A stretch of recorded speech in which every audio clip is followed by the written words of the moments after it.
I am often asked by parents, how do I talk to my child about death if I don't believe in God or heaven?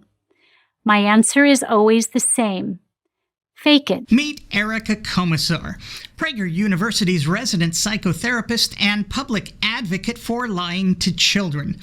Or more broadly, keeping children from reality so that they can grow up to be good Prager University adults who have been kept from reality and will therefore continue to seek the comfort of reality denial, in which Prager University traffics. #self-serving. There are many things you don't tell your children the full truth about. For instance, if your children hear about a tragedy that has occurred in your community, you tell them that it will never happen to them. You do, really. If a child in Ms. Komisar's neighborhood was hit by a car because that child ran out into traffic without first looking to see if a car was coming, would Ms. Komisar just keep that information from her child or tell her child, hey, that will never happen to you?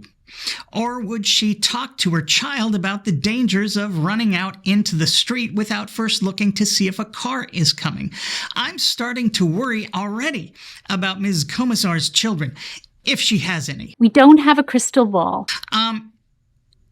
Actually, we do. And cannot know that bad things will not happen to our children.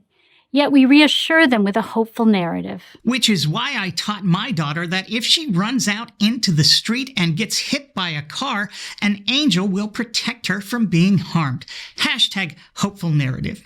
But I did warn her that for theological reasons, which really no one fully understands, the angels who normally protect children cannot protect her or any child, really, from Catholic priests. The same applies to believing in God and heaven. Even if you believe that when your life ends, your bones turn to dust and you are gone for eternity, such beliefs don't help children. They only scare them and create anxiety over death and dying. Now, I know that Ms. Komisar is only a psychotherapist rather than a psychologist or psychiatrist, but I feel like even she should know that such a statement requires some kind of evidential support. Is that true? Do we know that? If we found out that children frequently hearing about hell in church caused them more anxiety about death and dying, would she recommend atheism or agnosticism over Christianity? Curious. Belief in a benevolent God and a heaven does help children with their fear. So that's two claims now made without an ounce of sourcing, which is strange given that Ms. Komisar begins this video with a Harvard study about religious attendance. She clearly understands the concept of presenting actual evidence, but is now just talking out her... In our current age of broken families, distracted parents, school violence, and nightmarish global warming predictions, imagination plays a big part in children's ability to cope. Oh, it's not just children. Take a look at this. People always ask me, so what happens in the afterlife? To which I can only respond, I don't know, but I do know this.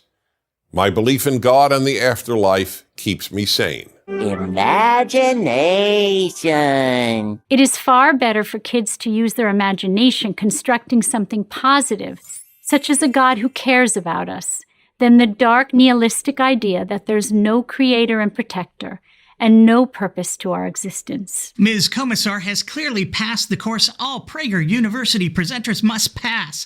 Strawmanning 101. And with flying colors. Congrats.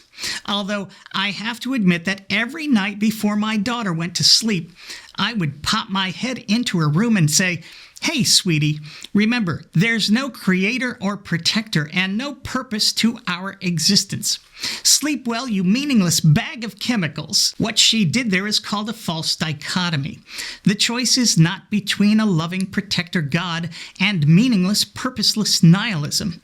Of course, Ms. Komisar probably has no idea about any other constructive alternatives to religious belief, being an advocate of reality denial. And that right there is the problem with these tactics.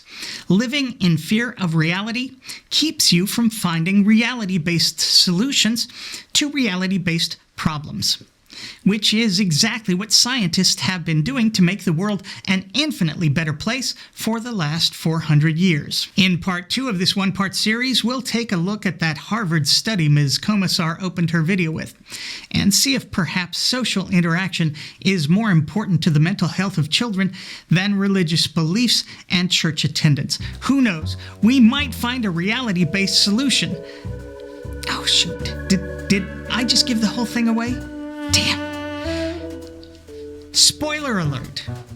Until then, I'm me. Thanks for watching. Oh, and go Devils!